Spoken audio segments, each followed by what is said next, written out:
They came home shot full of holes too numerous to count, with chunks of engine missing and hydraulic fluid bleeding through gaping tears in their aluminum skin.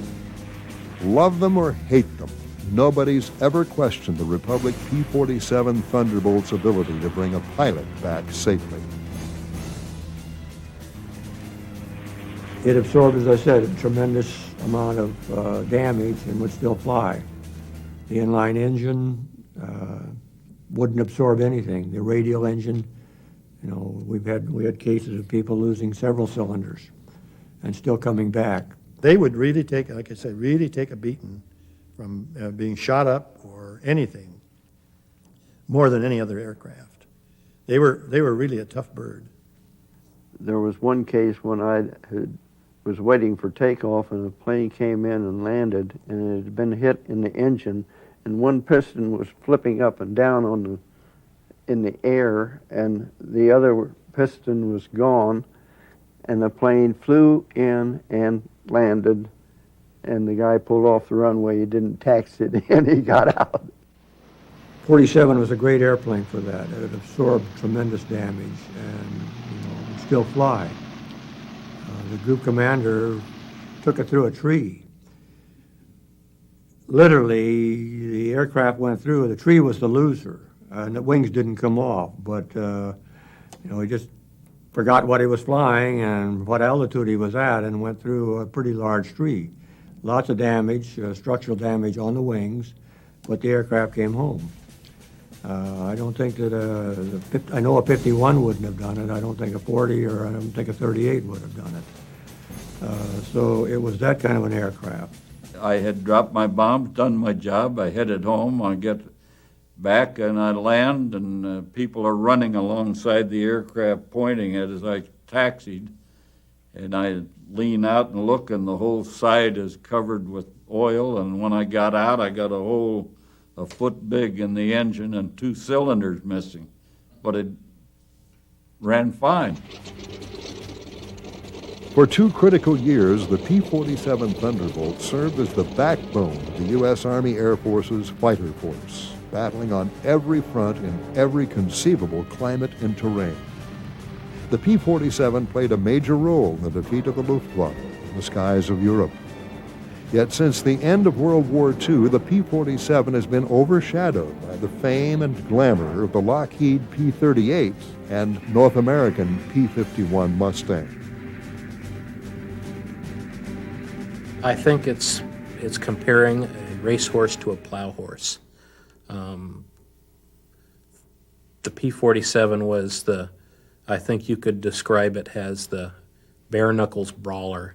It wasn't the sleek thoroughbred as the Spitfire. It wasn't the graceful, you know, pre-war design of the P-38 that was like the Buck Rogers fighter plane of World War II. I mean, the P-38 was what everybody dreamed of.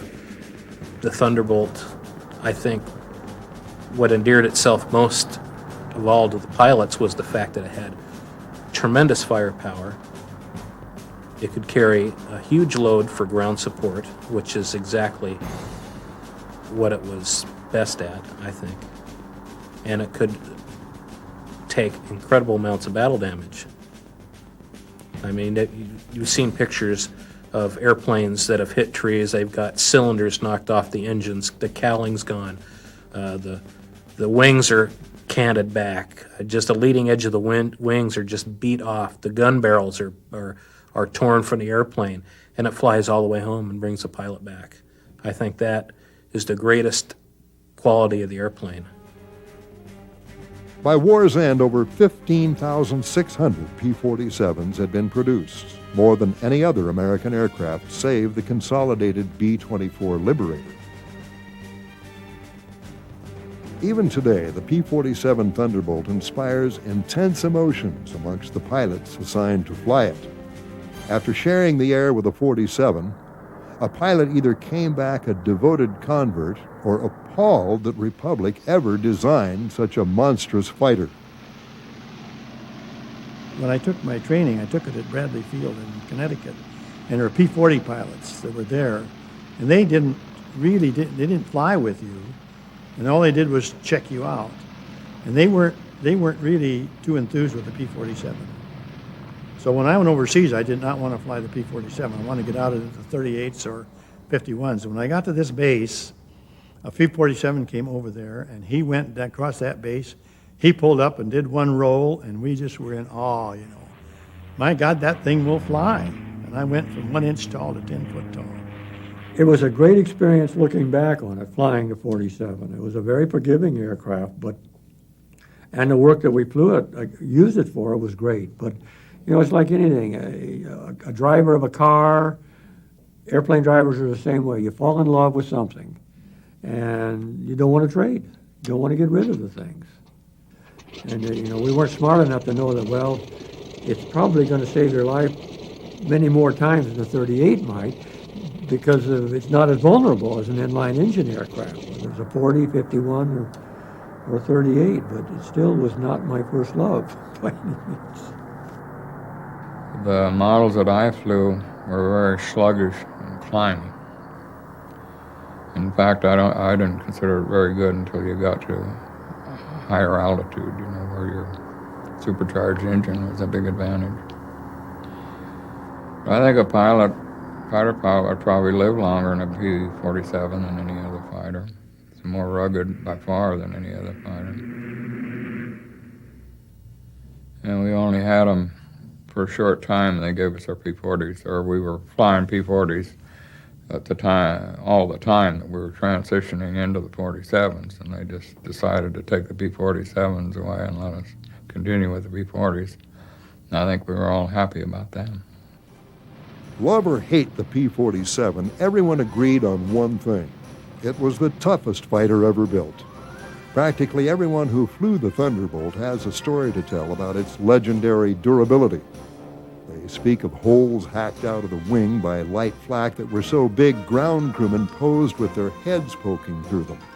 Others remember cannon shells severing controls, tearing great gouges out of the cowling. They remember feeling the thumping of bullets as they slammed into the armor plating behind their seat. And they remember thanking God and Republic for building the P-47 like a brick outhouse, tough enough to handle the dirtiest of dirty work, and built to survive a Kansas tornado.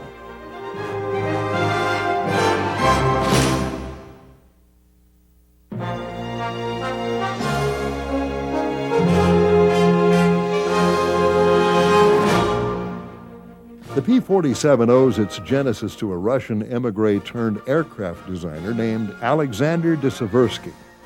He had come to the United States between the wars and had started his own aircraft company in the 1930s. He was a Russian immigrant who flew during World War I and was a great proponent of pursuit aviation. The P-35 was his original fighter. Low wing, all metal, retractable landing gear. The second aircraft was the P-43 Lancer, which was a further refinement of the P-35 design. The ultimate was the P-47, which was the final derivative. Just before World War II, Seversky Aviation became Republic Aviation, and the same design team that worked on the P-35 went with Republic and began working on their first major project, which was the P-43 Lancer. And you can see a real clear lineage in the development of the P-47 based on these three designs. The P-35, the P-43, the P-47 all share common characteristics and resemble each other. Well, the P-43 went into production shortly after World War II began, and it served as an export fighter. It wasn't something that the U.S. Army Air Force could use. So Republic sent it overseas to the Chinese, where it did not have a very distinguished service career by any means. Designed to be a high-altitude fighter, the P-43 had a top speed of 350 miles per hour and could carry a pair of 50 caliber machine guns in the nose and 4 30 calibers in the wings. Initially delivered in September 1940, the P-43 impressed some with its high service ceiling of 38,000 feet. Nonetheless, the Lancer proved inferior to most fighters of the day, and the Army Air Corps used them only for tactical reconnaissance training in the United States.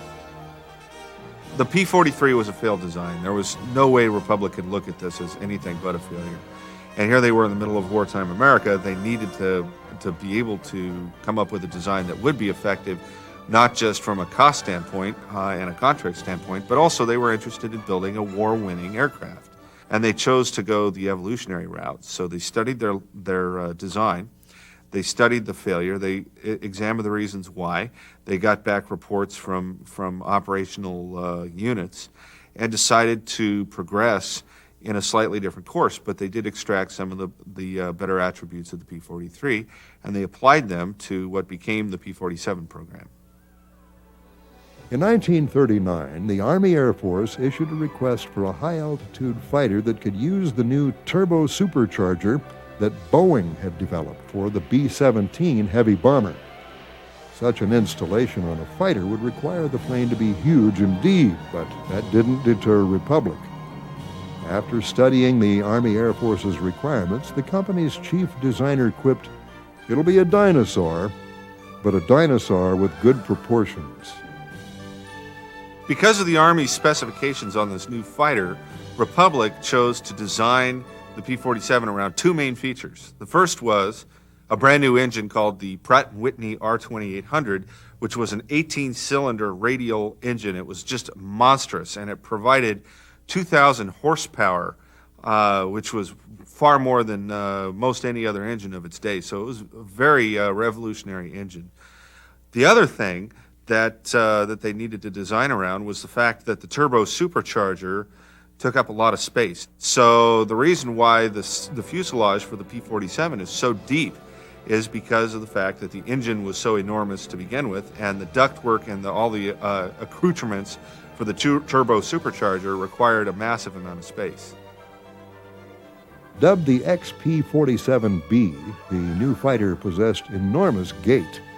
As it sat on its wide, long landing gear, it reminded some of a giant milk jug on wheels. As a result, throughout the war, pilots and ground crew rarely referred to the P-47 as anything other than the jug. In June of 1940, this is a year and a half before the war starts, the U.S. Army Air Corps places an order for 773 P-47s with Republic.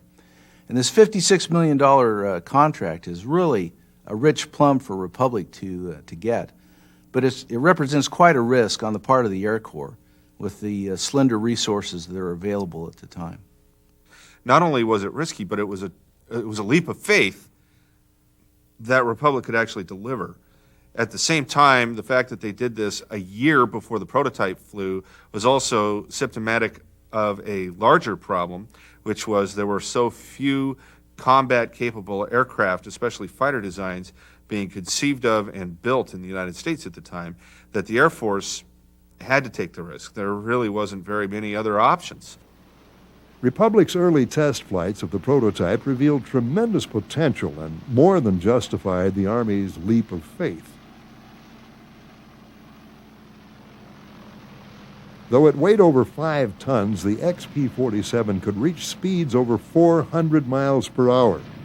In fact, at altitude, it was the fastest fighter ever built for the Army Air Force up to that time. Tests also showed that the P-47 was an excellent formation aircraft. The 47, when you pulled the power on it, that huge nose out there was like running into a haystack, suddenly equipped.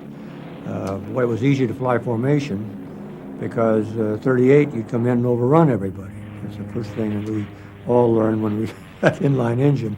You want to slow down early and sneak up on your flight leader. But on the 47, it was a beautiful airplane for flying close, very close.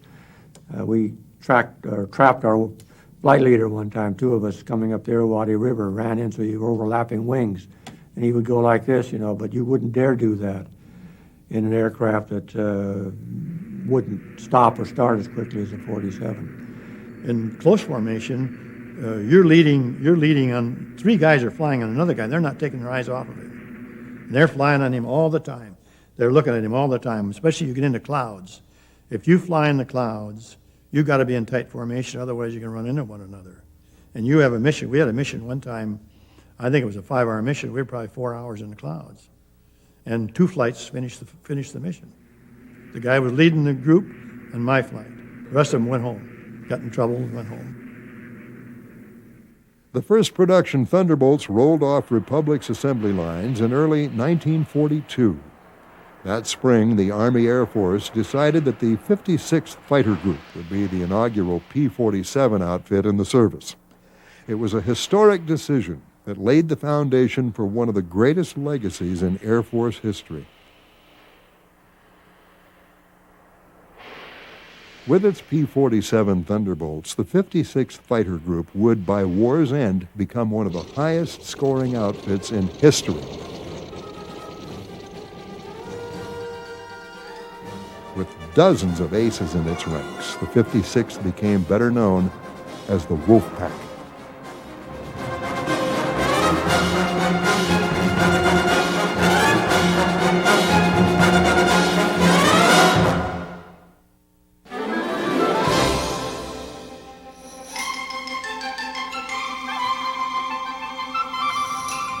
In the spring of 1942, the recently formed 56th Fighter Group that had been training with a motley collection of P-40s, P-39s, and AT-6s was given the first production batch of Thunderbolts. Known as Zemke's Wolfpack after the group's commander, Hub Zemke, the 56th Fighter Group would fly P-47s for 3 years straight while building up a combat history that has become legendary since the war. Hub Zemke was one of those pilots who possessed a very interesting blend of talents. One of the things that he is remembered for is his uncanny marksmanship. He was a great shot. He was also a great aviator. He was a tremendous pilot, had phenomenal talent there. But what really makes him stand out and gives him kind of a uniqueness not found in other aces is the fact that he was a great leader of men as well. He could inspire and lead like few men of World War II. And because of that, and plus his other talents in the air, those combined really made him one of the great combat air leaders of World War II. 56 had most of the aces most of the time. And 56 wound up with the highest air-to-air victories of any group over in the 8th Air Force, and I think any group in the war. And they were second for total aircraft destroyed, but they were first in air-to-air combat. I was assigned to the 63rd Squadron, which was Comstock Squadron. In fact, there was 4 of us got there. It was 4 or 5, and we all finished our tours. And none of us were shot down. I bailed out once, and the other kids may have gotten wounded, but no, we all finished our tours. And that was really pretty good. In 1942, while still training in the States, the Wolfpack received the first P-47s. The unit's pilots soon discovered the new plane could be a handful. With some dangerous characteristics, the Thunderbolt could kill unsuspecting or inexperienced pilots with frightening frequency. If you got going real fast and you approached the speed of sound, the plane started tucking. What do you do when it tucks straight down? Of course, the minute you start feeling that, you pull the power off. And usually by the time you've changed the air a little bit, it'll start coming out and you're all right.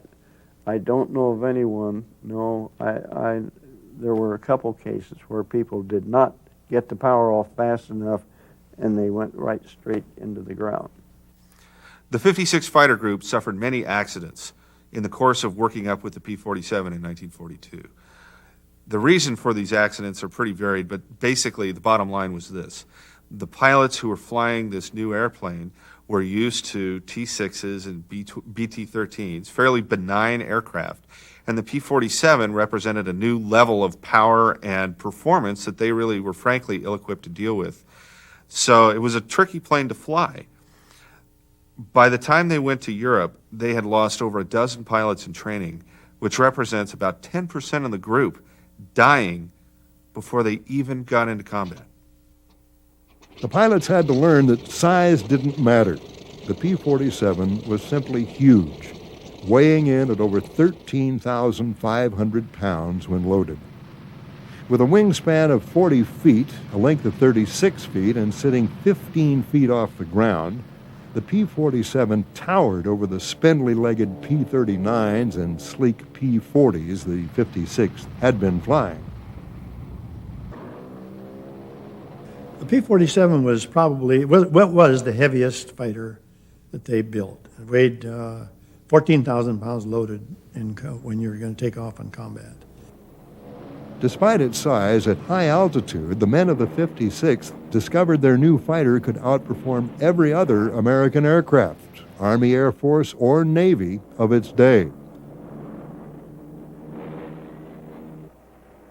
Its broad wing gave it tremendous agility at heights other aircraft could hardly maneuver in effectively. Some converts were made right there. Fast and brutish looking, the P-47 was the type of plane that looked like it could get into a toe-to-toe fight, take a beating, but always come out on top. And it could dish out far deadlier punishment than any other World War II fighter. With 8 .50 caliber machine guns, the Thunderbolt's firepower was truly awesome. I strafed trains one day and tipped a boxcar over on its side, not exploded, just tipped it over from the impact. So tremendous firepower on those 850. Clayton Gross, a 354th Fighter Group Mustang ace, recalls being on the receiving end of a P-47 attack when he was mistaken for an ME-109. P-47s coming in had thought they had 2 109s, and so they, picking me off, they shot my canopy off. It was gone. My plane did a snap roll, was involuntary, and so I was still alive, so I did a spin. I went into a spin. I did a recovery and pulled out, and here came the P-47s again, and I rocked my wing frantically, and this guy pulls up alongside of me and goes, "Oh!" and takes off and leaves me there. And I didn't know how badly my plane had been hit. The radio worked, the controls worked. I came back, and the plane had almost 100 holes in it. Some entry, some leaving, but it was like a sieve. With terrific firepower, excellent high-altitude performance, and an airframe built to withstand massive amounts of damage, the men of the 56th Fighter Group gradually grew to love their P-47 Thunderbolts. By the time the group deployed to England to join the 8th Air Force in early 1943, its pilots were some of the fiercest P-47 advocates in the Army Air Force.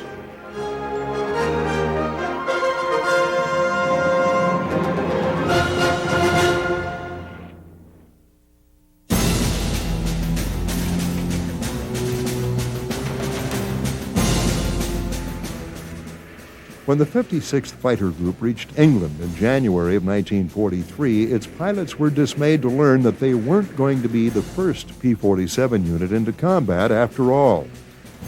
As it turned out, the 4th Fighter Group beat them to the punch.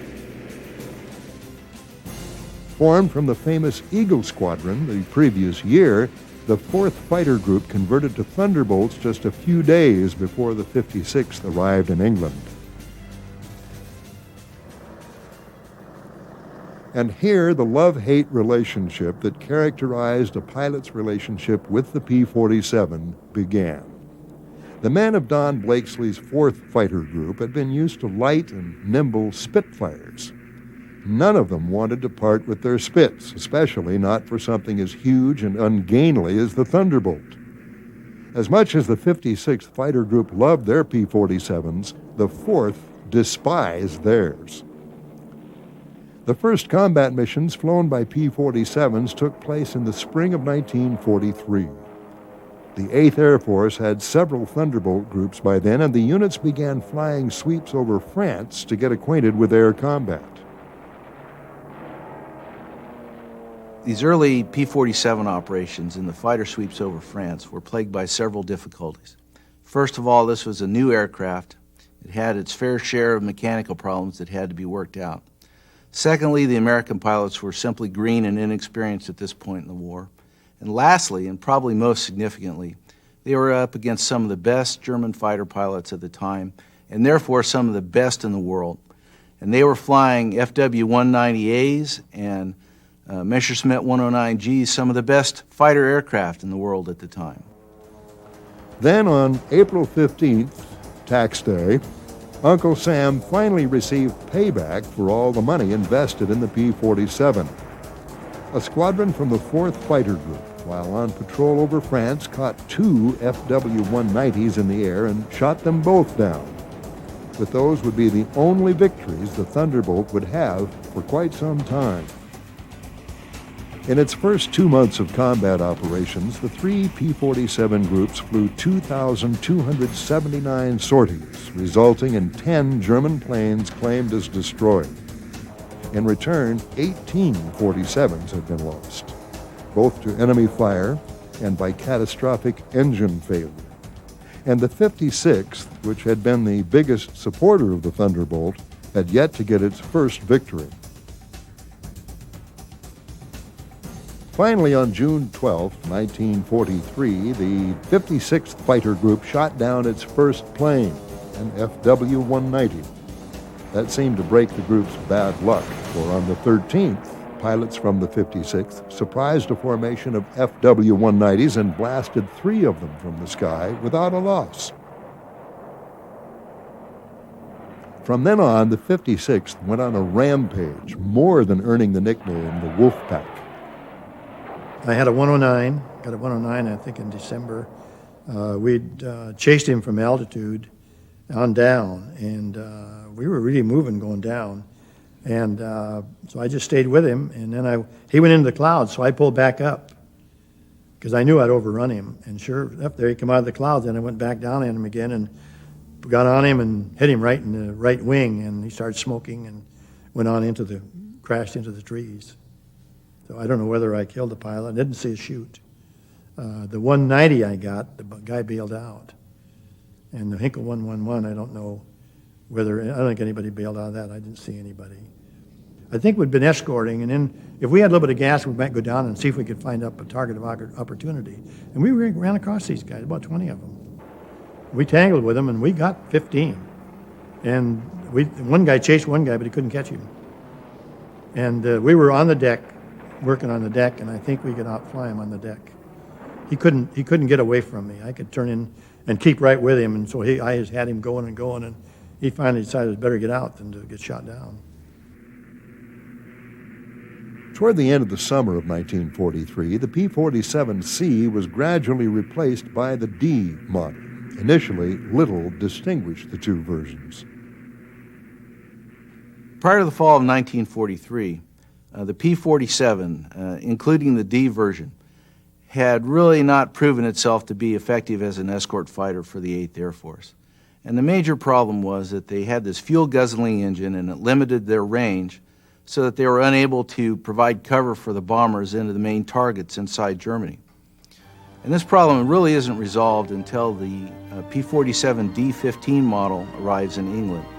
And this model has the ability to put wing tanks underneath each of the wings. Each of those wing tanks is 108 gallons.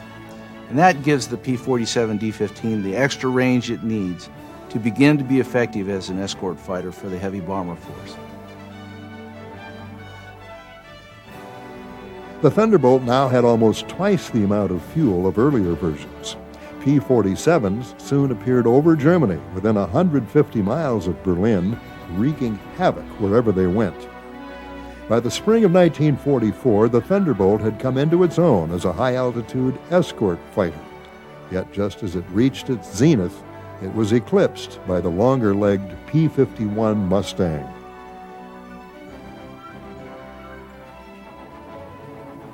As more P-51 Mustangs flooded into England, the Thunderbolts rapidly disappeared from the 8th Air Force's inventory until only the 56th Fighter Group continued to fly them. The 56th refused to change over. They loved their 47s, especially after new wide-bladed propellers arrived that greatly enhanced the plane's climb rate and acceleration. Also, by this point, Republic started to produce a lightweight, more powerful version of the P-47 that only the 56th Fighter Group used in combat. Designated the P-47M, it was the ultimate Thunderbolt. There's about 150 of them made, and they all came to the 56th Fighter Group, except maybe a couple generals got. Actually, it was the best propeller plane that was actually in the war. And I think it was clocked at the fast, I think about 470 or 480. I think the 351 is about 460. It was supposed to be and we were the fastest, actually it was the fastest plane that they had. The P-47M also came with a dramatically increased range thanks to the advent of larger capacity external fuel tanks. This, the ultimate version of the Thunderbolt in Europe, was finally able to stay with the bombers all the way to Berlin and back. You just cruise back and forth. If you're top cover, you just kind of weave back and forth. Or if you were maybe at the target, you'd go over the target and you just kind of weave back and forth over the target until all the bombers left, and then you'd go back. Usually you'd either have duty of taking them in, you'd pick them up at a certain point, you'd take them to a certain point, then another group would relieve you. And then, because we couldn't stay up there that long, see, the bombers fly, 8, 9, 10-hour mission, and depending how far it is. And then you'd go home, and they would take them so far, and then somebody else would pick them up and bring them home. Even in the war's waning months, the P-47 proved to be a formidable air-to-air adversary and continued to rack up an impressive toll against the Luftwaffe's best and latest fighters. My squadron flew one mission where I think they shot down 11 long-nosed F-190s. Eight P-47s shot down 11 long-nosed 190s, didn't lose anybody. But I was on the Riviera on R&R on that mission. So.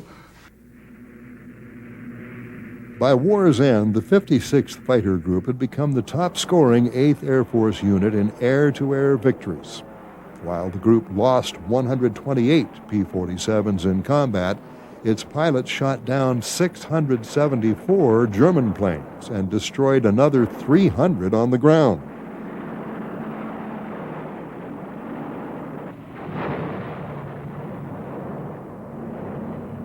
With almost 1,000 planes to its credit, the Wolfpack had more than proven that when used right, the P-47 could be a terror to all its foes.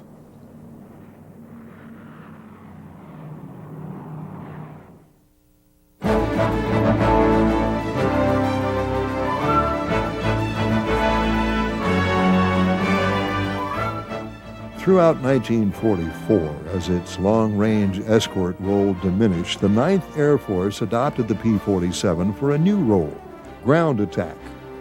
Never designed for low-altitude work, pilots weren't sure how the Thunderbolt would function down on the treetops, shooting up German targets on the ground. Though it didn't perform as well on the deck as it did at 25,000 feet, the P-47 soon more than proved its worth in its new role.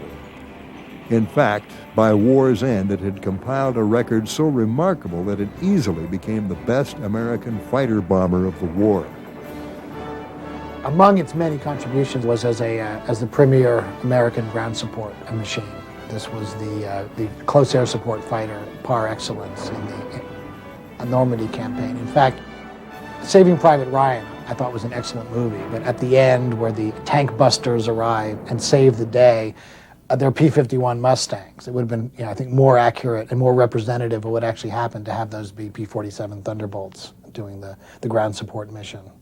Because the P-47 was a true ground support star, whereas the P-51, yes, it did those missions, but that wasn't its major contribution. On the deck, the 47's ruggedness was its greatest asset. Many a Thunderbolt pilot survived a holocaust of flak and machine gun fire thanks to the sheer toughness of his plane's hide. I was the number 4 pilot, being the youngest, or the newest, I should say, and tooling along, and suddenly the field out in front just lit up like a Christmas tree. I took something in the right wing that blew off every shell I had out there. I had not fired a round at that time, but it had to have been of incendiary nature because there wasn't any ammunition left when it was all over.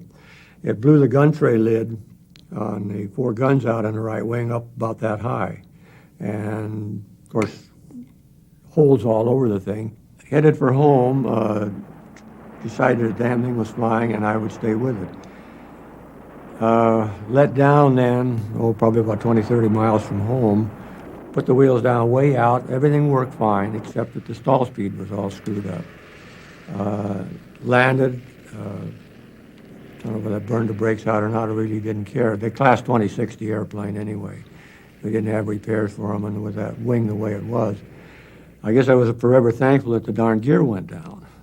But 1,800 rounds, and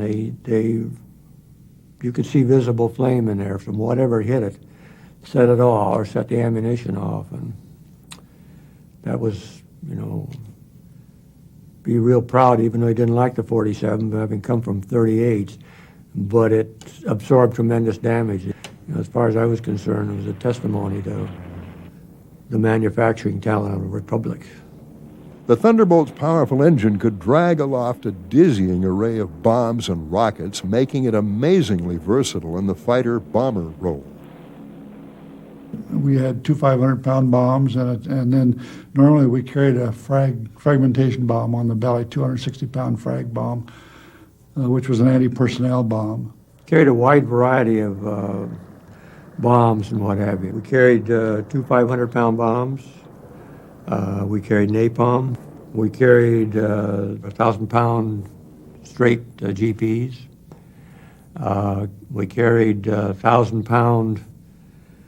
They were in a shell similar to a 50-gallon drum, just pure dynamite. They were concussion instruments because some of the areas that we were dive bombing in and against troops were steep enough that the concussion, the blast, would kill people. It just depended on what the particular ground support mission requested. As the P-47's role as an escort fighter was eclipsed by the P-51, so grew its role as a ground attack weapon. 9th Air Force P-47s played a tremendously important role from D-Day through the end of the war, supporting the ground troops as they pushed forward into the Reich. We were almost entirely there to support troops on the ground.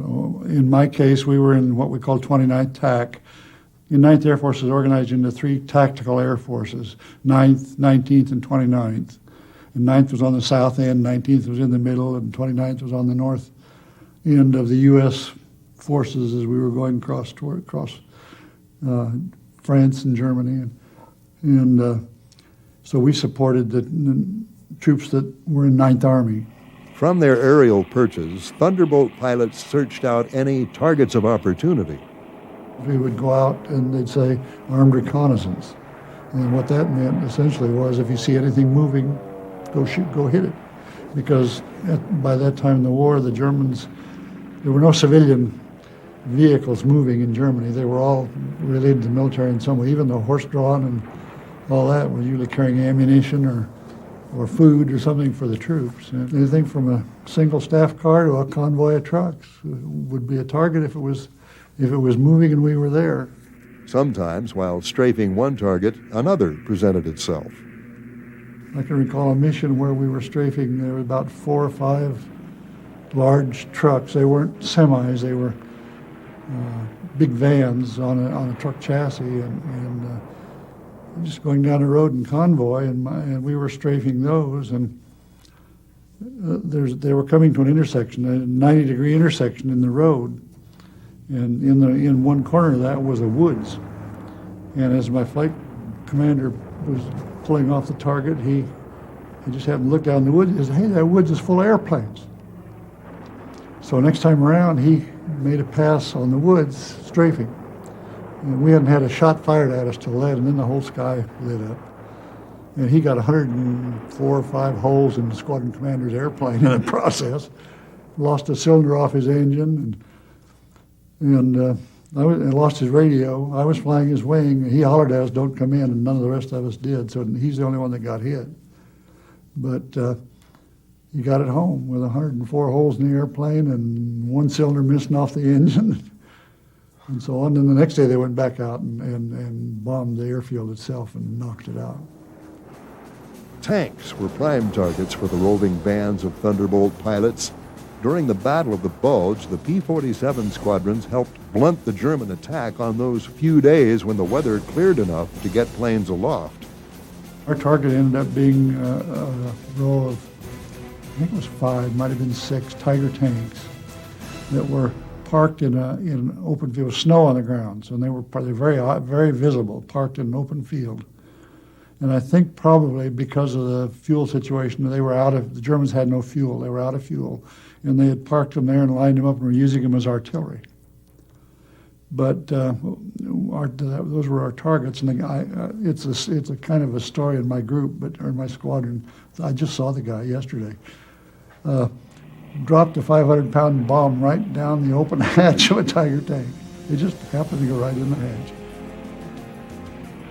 During the crossing of the line, the 9th Air Force's P-47s once more played a key role in the overall operation.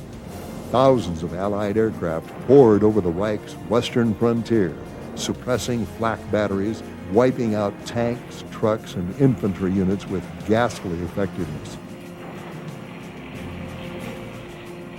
Yet the Germans, with all their proficiency, were able to strike back with desperate intensity. We went up there with bombs and guns and waited to be hollered at for a target, or something like that. We watched the paratroopers go in, and the Germans actually, when the paratroopers went across, I don't know how high they were, but I would guess 5,000 or 6,000 feet. The Germans actually lowered the 88s, the anti-aircraft 88s, and fired so that the shells broke amongst the parachutes. After the guys were out of the airplane, their chutes were open. And it was pretty bad. I mean, you could just see that. And the gliders came in, they were getting hit too.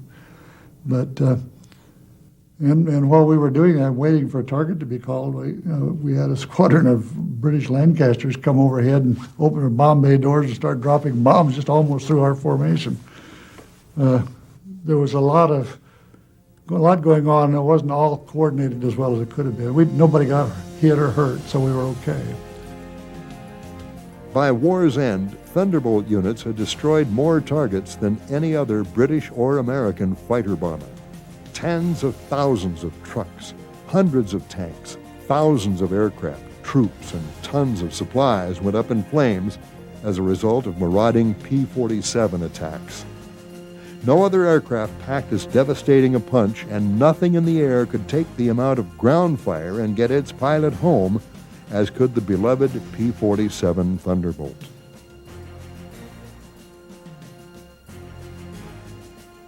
When the world celebrated VE Day, the JUG pilots in the 8th, 12th, 15th, and 9th Air Forces could look back with pride on their accomplishments, knowing that they played a significant role in defeating the Nazi war machine.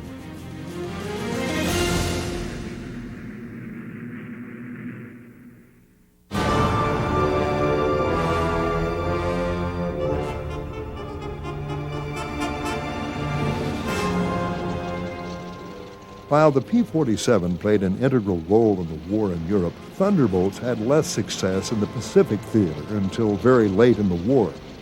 The major thing that stymied the 47's operational use against the Japanese was its massive fuel consumption.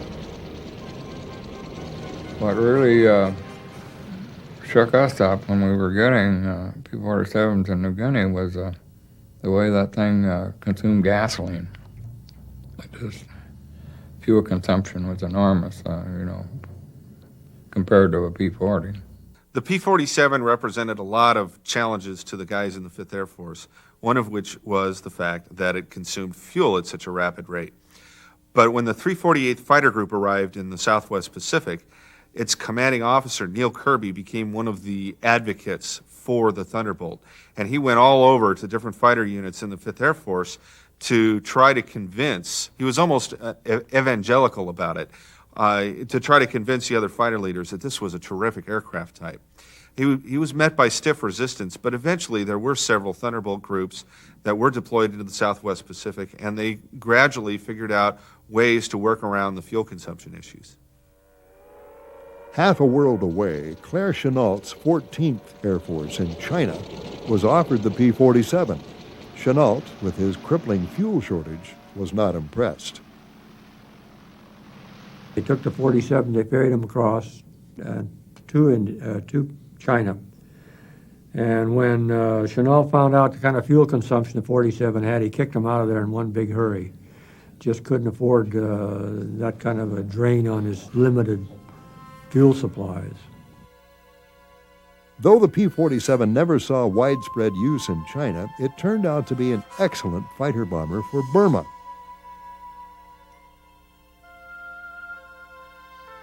Here, as in other theaters, the 47's legendary ruggedness saved many lives.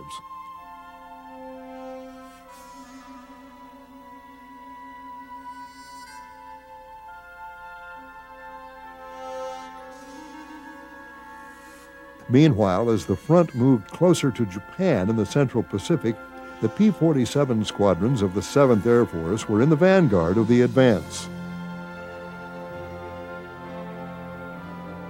When the Marines and Army landed in the Marianas Islands in June of 1944, the P-47s of the 318th Fighter Group were operating from the island within just a few days after the invasion of Saipan.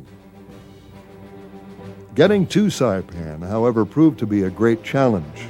Unable to ferry them in from any forward Central Pacific air bases, the 7th Air Force resorted to putting the 318th P-47s on escort carriers. The baby flat tops sailed to the Marianas, laden with the ungainly Thunderbolts. Once off of Saipan, the men of the 318th climbed into their P-47s and catapulted off the narrow carrier decks. Miraculously, not a single P-47 was lost during the operation, and the 318th was soon operating in support of the ground troops from Isley Field on Saipan.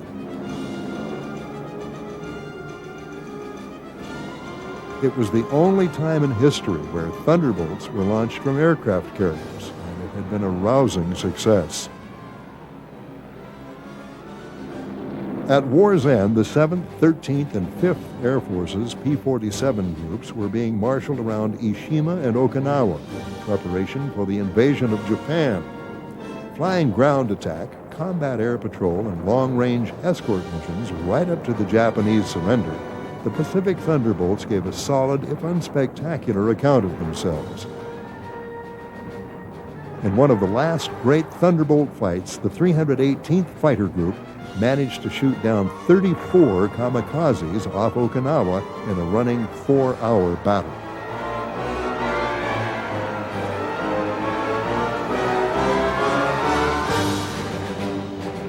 The last major production variant of the P-47 was the N model, and about 1,800 were built, and Republic Aviation had designed them specifically to overcome the vast distances involved in the Pacific War. The P-47N had a much greater internal fuel capacity, and they were capable of escorting B-29s all the way to Japan and back from bases on Iwo Jima and Okinawa. When Japan finally surrendered in August of 1945, the Thunderbolt had become the most heavily produced American fighter of its generation, with over 15,000 being produced. As an escort aircraft and ground attack weapon, the P-47 formed the backbone of the Army Air Force's fighter commands through the tough middle years of World War II. In the post-war years, the P-47 quickly disappeared. By the early 1950s, the once omnipresent P-47 had become as scarce as the dodo bird. As the war faded into memory, the Thunderbolt and its accomplishments were steadily obscured by the P-51 Mustang. For 55 years, the P-47 has lived in the P-51's shadow. In reality, no other fighter contributed more to victory than the Thunderbolt. It did the dirty work, the trying ground attack and close air support missions that held no glory, but saved the lives of countless GIs. In the process, the P-47 Thunderbolt played a key role in the defeat of the Wehrmacht on the Western Front. At the same time, the P-47 helped crush the Luftwaffe in the air and on the ground, setting the stage for total Allied air superiority by D-Day.